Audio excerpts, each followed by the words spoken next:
Beyond the Fairway podcast. It's your man, Dougie Fresh. U.S. Open week. I'm so excited. One of my favorite weeks of the year. I don't know about you, but as you can see, I'm co-homie-less this week. Will's out doing his 100 hike challenge for the kids at Youth on Course, but I could not stop. We got to keep the show moving because we got a chance to sit down with 2019 U.S. Open champion Gary Woodland, chop it up about some tech, how he uses a lot of the things designed to make golfers better, and hopefully you can take something away from this interview. So I don't know about Will, but this week it's on the West Coast. You know Gary won at Pebble Beach in 19. Now we're at 21 at Torrey Pines. Can Gary do it again? I don't know, but we caught up with him.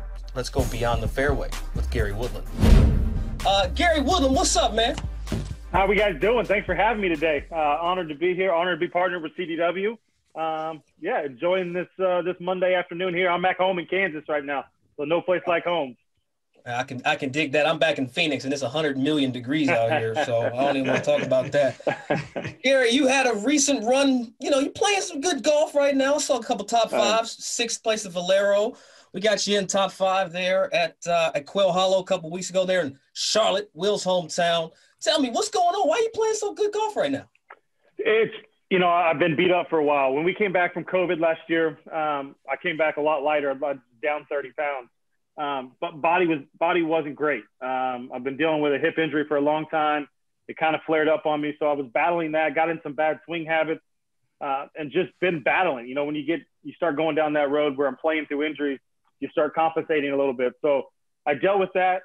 And about the week before Valero, Monday of Valero, I actually went back to my old coach, Butch Harmon, started going back to some old swing thoughts, some old, swing, I guess, places, and I got familiar with it. I got comfortable. I'm healthy now too, which helps. And with that just came more confidence, and obviously I'm starting to play better. So last week was tough because I love Memorial. 3 weeks in a row for me was a little bit much, just coming back with the body. But I feel great. I'm excited about the U.S. Open coming up in a week.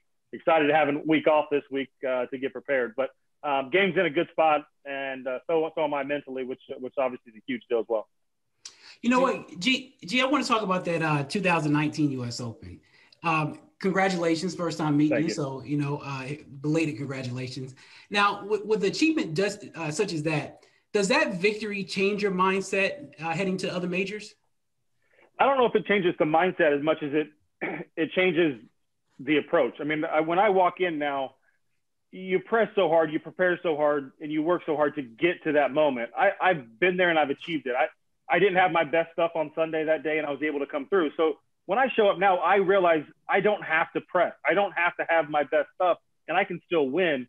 And that's just a huge relief. Sometimes when you haven't won, and there's a million guys that haven't won, and there's even now you're trying to win your second one, you show up and you want it so bad, and you press a little bit, you get a little tight.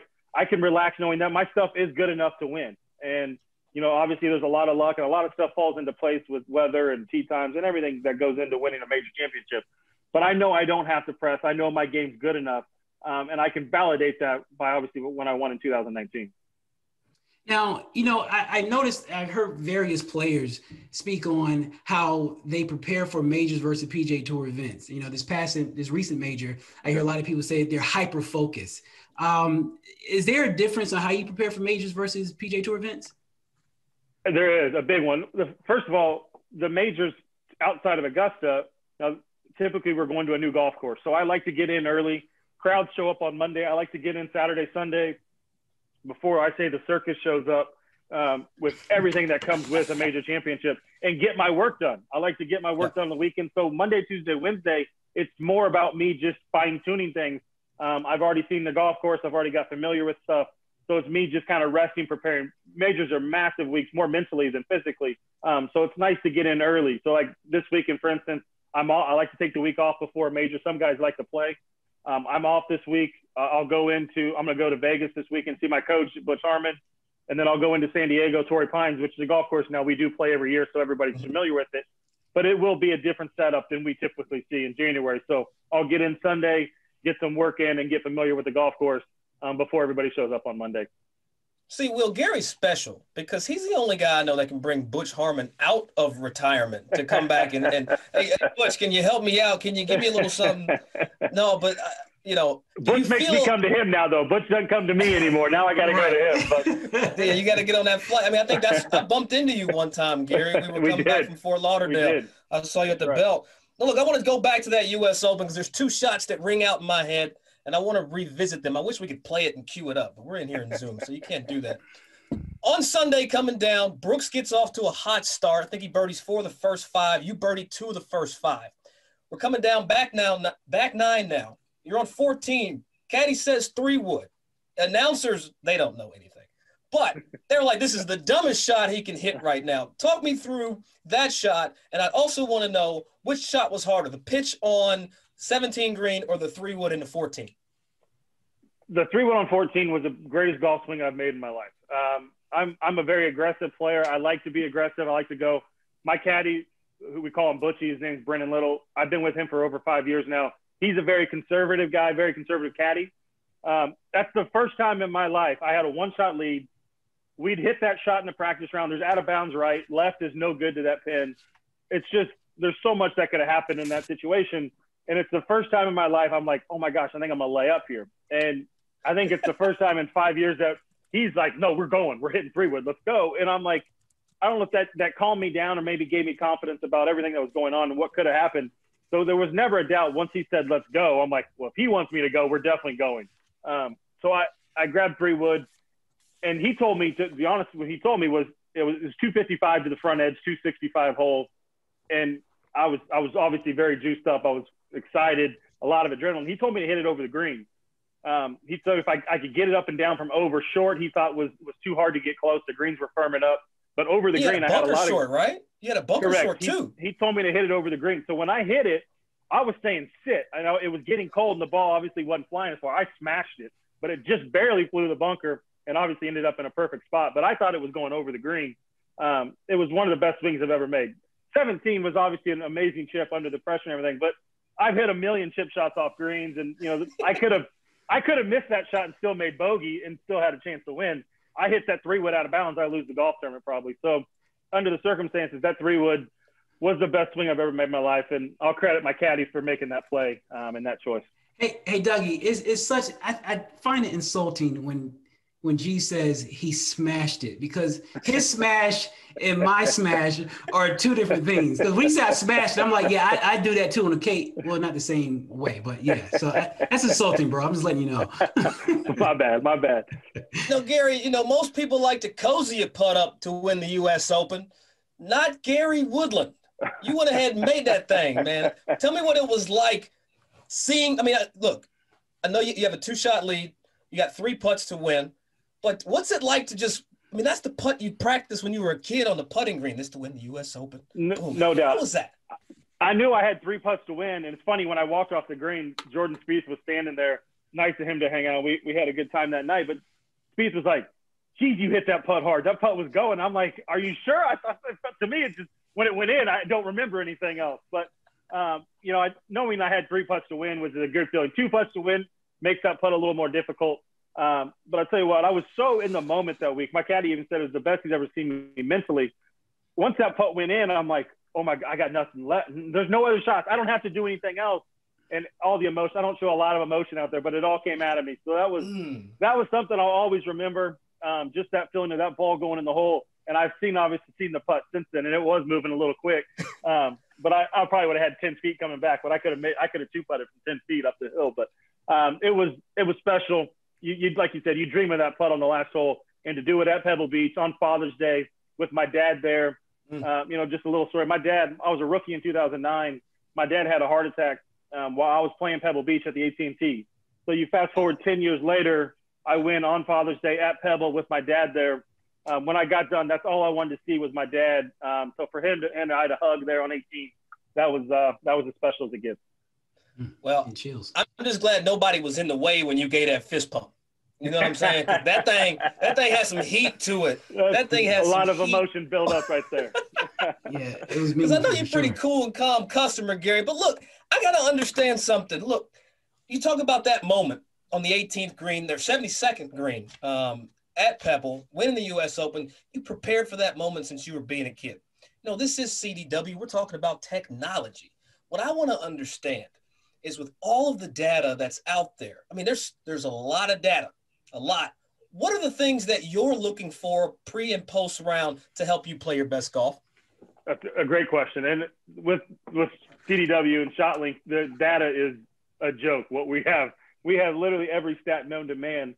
But the big deal for me is to use that information in the right way. So I can sit down with my coaches and we can sit down and say, okay, we know the data, playing Pebble Beach, of course, we play all the time. We know what the data is. We know what the holes are going to play tough. We know what my strengths are. We know where my advantages are. So we have to play into that. So that goes in to before I get to a golf tournament. My coaches and I will sit down, we'll come up with a game plan. We'll play to my strengths. Now that might not be the strength on everybody's obviously going to be a little different, but I know the information before I show up, and we have that based off ShotLink with CDW. So that's been the beauty for me. The information's continued to grow. When I started playing, when I was a kid, you wrote down on a scorecard fairways, greens, and putts. Now everything is given to you.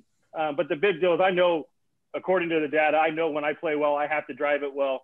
I know my ball striking is usually pretty good anyway. And then if I make putts, usually by the way I'm driving the golf ball, everything comes into place. And that week I was top 5 in putting, I was top 5 in scrambling. And usually when I do that, good things are going to happen.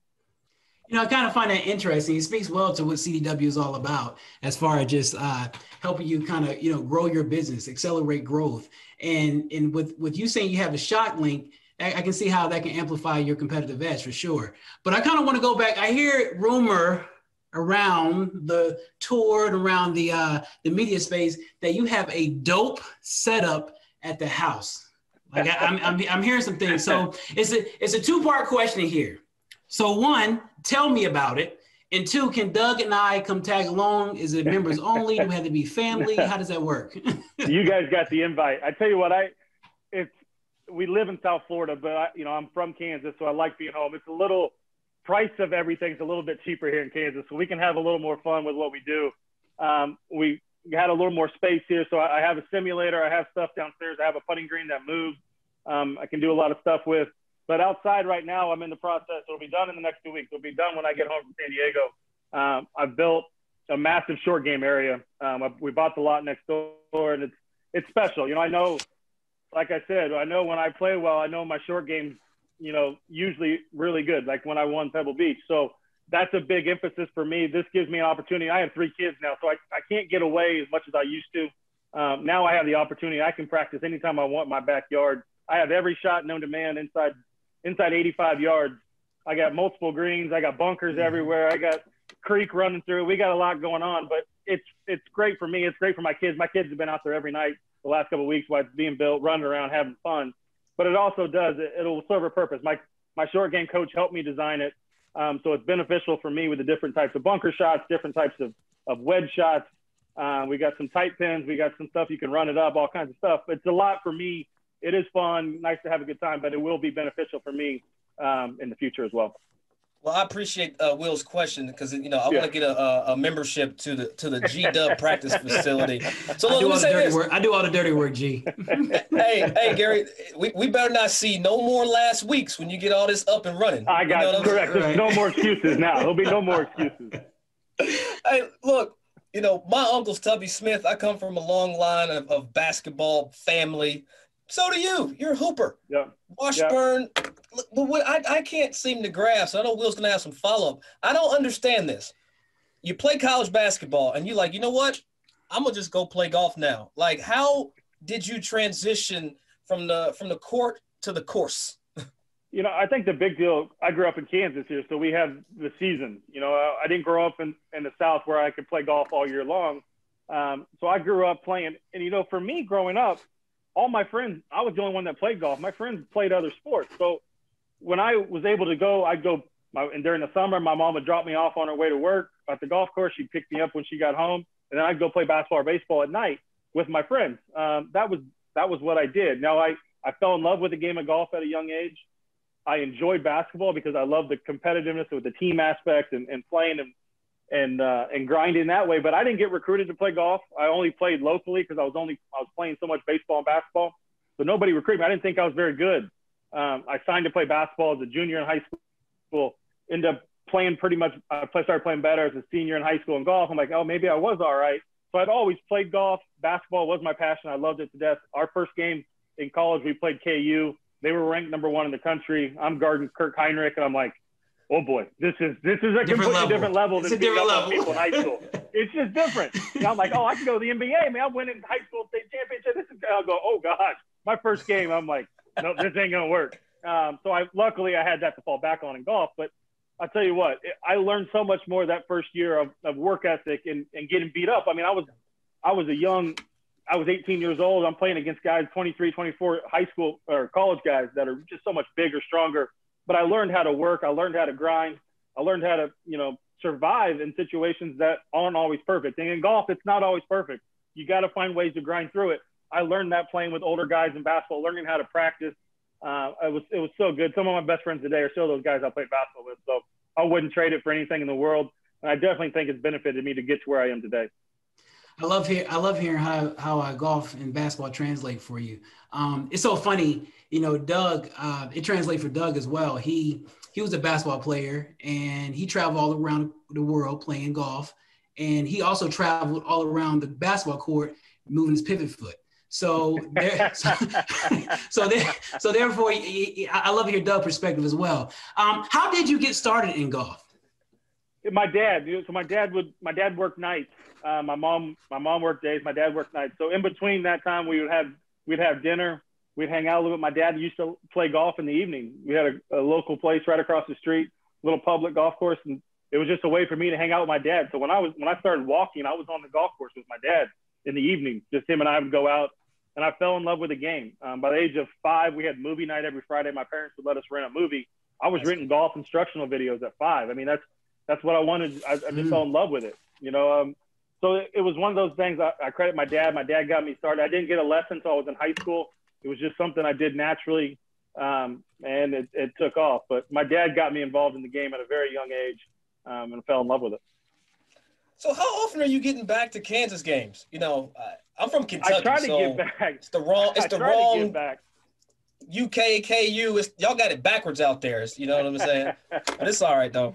Yeah, they don't know how to spell over there.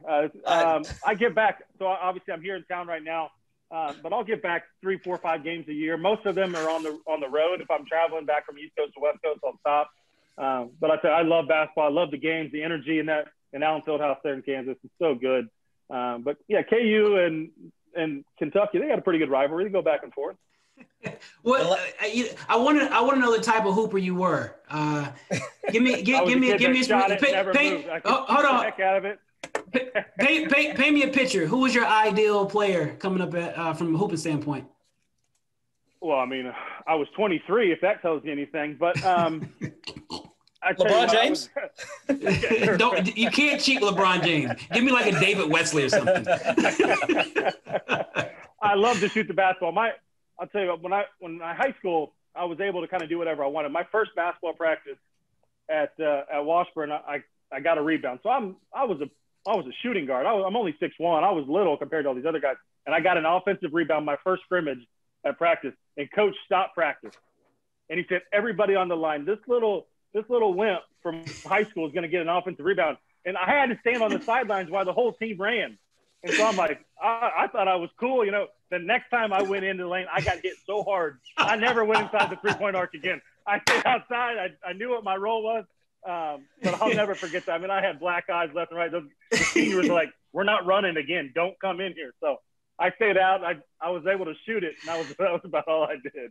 At least he kept his teeth. I got elbow one day. It was Rajon Rondo knocked my tooth out. That's all I'm going to say. But you know what, G-Dub, the last time I was in Allen Fieldhouse, Kansas beat Kentucky by 27. And I've never come back to the state of Kansas, and I will not come back to the state of Kansas. We're pretty good at home. Yeah, and how about that? And no, G-Dub, right now we're seeing golf surge on the backside of COVID-19. Yep. I mean, I can't get a tee time. I don't even know. I mean, if you didn't play on tour, I doubt you could get a tee time anywhere right now. Back in 2000, was it 19? I want to say we got to know Amy B out here in Phoenix and your relationship with her. She gave you some advice. Now, what I want to know is when you go through experiences like that with Amy, and I'm sure everyone knows what we're talking about here. You can recap some of the story if you'd like, but talk about how important it is to capture this moment in golf and really push golf to the forefront.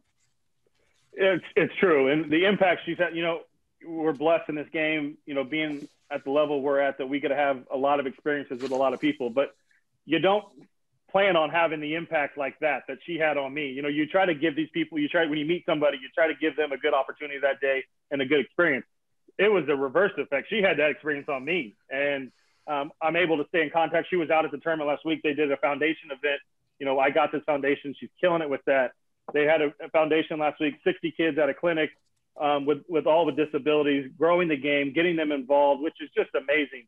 But her and her family are amazing people. So it was nice to see her last week. She came out and watched me play on Thursday.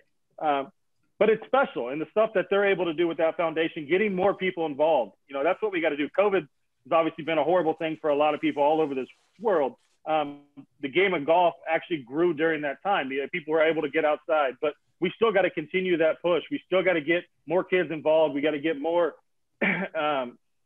foundation from the standpoint. Golf's an expensive sport. You can go play basketball, baseball, soccer, football. You just need a ball. It's not that, golf, you're losing golf balls all the time. You got to keep buying them. You got to keep, it gets expensive. So you got to find ways through the First Tee and other organizations.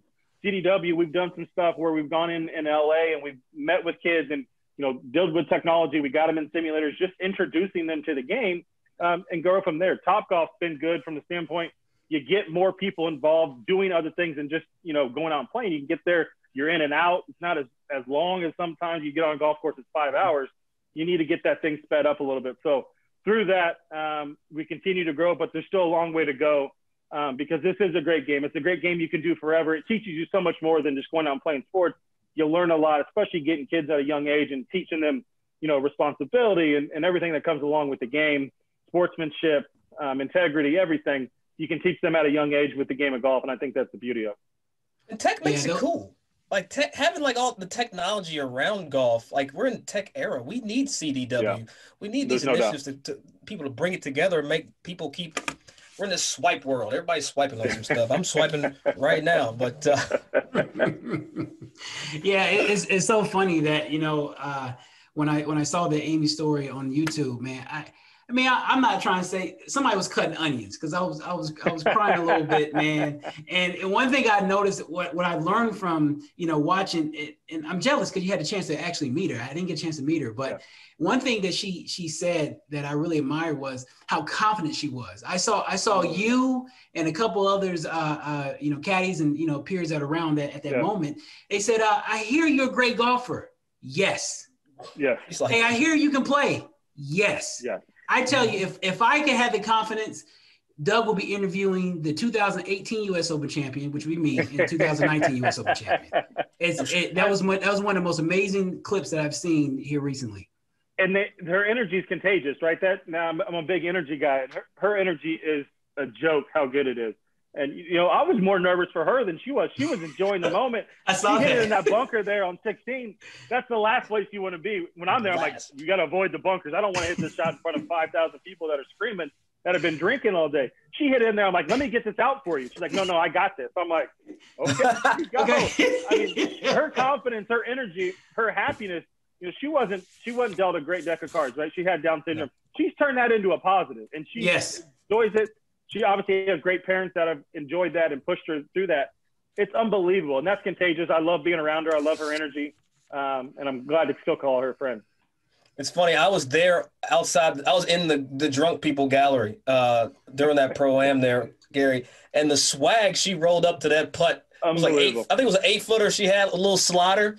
And she was like, nah, I'm good. She sashayed up to it, knocked it down, and the roar, Will, you would have thought Tiger just won the Masters. The roar I heard it, man. Derek. I heard it in that YouTube clip, man. I heard it. Putt went in dead center. I tell you, my putting coach sent me a picture. He's like, today was great for you and for her, but he sent me a picture of her putting stroke. He goes, this is what I'm trying to get you to do. This is absolutely perfect at impact. Her stroke was so good. So that was pretty cool. Special. I love that. Well, Gary, as we wind down our time with you here, again, thanks to CDW, we're going to go quick 9. Will and I are going to go back and forth on a couple questions. We're gonna see kind of what your mind is like on these questions. You ready for it? Let's go. I gotta get the paperwork out. All right. Would you rather drain a buzzer beater to lift Kansas Jayhawks to another NCAA championship, or sink a 20-footer to win another major? Oh, ouch. Now where I am, I want to win another major, so I'd rather make the putt. If you would have asked me that growing up, there was no doubt it would have been knocked the shot down to win a national championship for KU. But where I am now, definitely make the putt. All right, next question. Would you rather play in the Ryder Cup or represent the U.S. in the Olympic Games? You only get one. Ooh, Ryder Cup. All right. Ryder Cup. If you could only play, I hear it's the greatest thing. Go ahead. Sorry. You can only play one course rest of your life. You're fenced in. What course are you gonna play? I'm a homebody. I love being home. I'm gonna play Topeka Country Club. We joined there. My parents got me in there when I was a senior and junior in high school. That's where all my family is, my friends. Everybody's back there. You can lock me down there. I'll play there the rest of my life.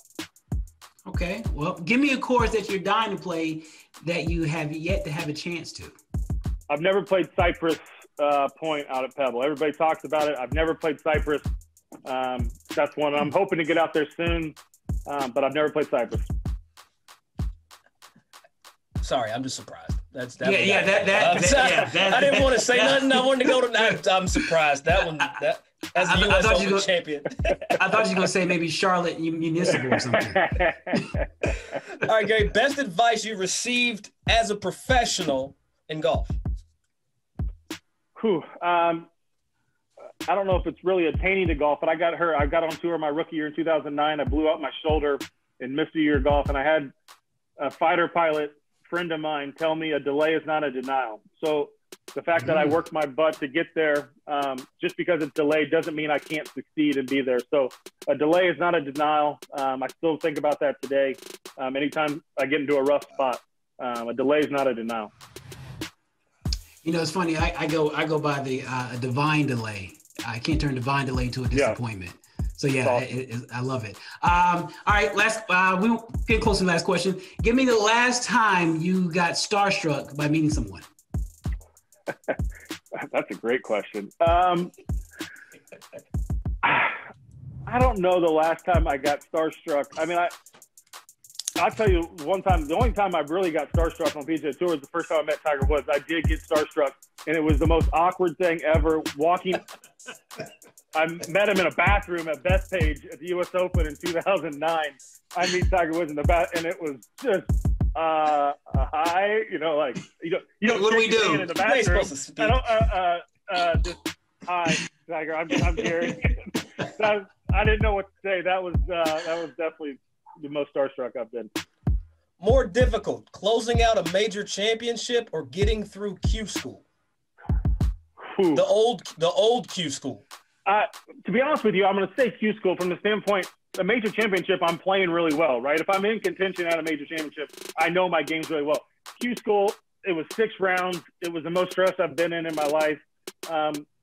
That was absolutely brutal. I hope they bring it back where you can get through Q school to PGA Tour. I think it's the only sport in the world where you have the opportunity to go through that and do that. No other sport in the world allows that. Maybe if it's not 25 guys, you at least give 5 or 10 guys that dream. But I don't think there's any pressure like that. That was just unbelievable. Okay, aside from your U.S. Open trophy, your favorite piece, I'm sure it will be, what's your favorite memorabilia that you own currently? That's nice. That's got some good questions. Hey man, it's Beyond the Fairway. That's how we do over here. I got a piece of the floor when KU won a national championship in 2008 from San Antonio. Solid. I know, Doug, you don't like that one. All right, last question for our quick 940G. How many aces do you have? Ace Cam. 10. How many? 10. 10? 10. Man. All right. Like 10. Well, how many you got? I not 10. I have 0, but definitely not 10. None. Well, look, in the spirit of our podcast, Beyond the Fairway, which you can catch right here on, well, not right here because we're in CDW, but on Golf Channel, we wrap up our show one way only way we know how to do it. We call it rap foursome, G-Dub. So right now, you're going to go out and play golf with 4 rappers, dead or alive. You're playing a 5-ball. Who are you showing up to the golf course with, sir? I'm old school. I love old school rap. I'm bringing Tupac with me. I'm bringing Dr. Dre. I love Dr. Dre. I work out to Dr. Dre. I'm bringing Jay-Z with me. Okay. And then new, I love Drake. So I'm going to throw Drake in there too. So I'm going to get some old school, some new stuff. We're going to have a good time, and we're going to talk about some old stuff and see what happened back in the day. I don't hate none of that, Will. Yeah, I like that. I thought I didn't know if he was just strictly death row or what, but I'm glad you came up off that a little bit. I was scared a little bit. Gary's parting words for all the folks that tuned in. What do you have? What advice do you have? What kind of parting words do you have for all the CDW fam that's out there? First of all, CDW, thank you. Second of all, get out, have fun, stay safe, enjoy the game, and tune in to Beyond the Course podcast. That's it, Beyond the Fairway. But either way, it's okay. It's okay. It's all right. I'm not always in the fairway, so I had to say the course because I find out other parts of the golf course. That's okay. We'll bail you out. Gary. Thank you. We'll bail you out. Well, look, from Will and myself and Beyond the Fairway podcast and Golf Channel, thank you to Gary Woodland and Will Lowery for coming in here today. Thank you to CDW for allowing Will and I this opportunity to speak with a major champion. How's that feel, G? Like they have to say Never that gets now. old. Never It's gets like old. major champion Gary Woodland. And also big shouts out to Dell Technologies and Lenovo. Gary, you got a U.S. Open coming up, man. We wish you all the luck there. And La Jolla, Torrey Pines coming up. And we hope to see you more in the fairway than beyond it. But for Will and me, man, thank you so much. We'll holler at you. You guys are the best. Thank you. We'll see you soon. Big shout outs to U.S. Open champion Gary Woodland for coming in here. Major champion Gary Woodland. Man, it was so nice to catch up with Gary. Talk about the tech. Talk about what he does to be better on and off the golf course. But he and everybody else on the PGA Tour, they're going to get that ass tested this week. You know why? The 121st U.S. Open, a major that forgives no one and rewards greatness. From Torrey Pines, Father's Day weekend, the U.S. Open, Thursday through Sunday on NBC, Golf Channel, and it's also streaming on Peacock. Hey, we're going to crown a national champion, and you should not miss it. I'll be watching all week, so join me. I don't know if Will's going to be icing his feet, icing his toes, but we're going to be watching the U.S. Open this week. Best of luck to Gary Woodland, of course. And you know this is Beyond the Fairway podcast, your home for all things swag in golf. Be sure to listen, subscribe, and share. So share it with somebody. Let them know we out here. You know what I'm saying? We trying to do it. We trying to change the game, give it to you in a way that we like to. But hey, we'll holler at you next week, and maybe Will be back. I don't know. He might have another hike to do. But hey, right here, Golf Channel NBC.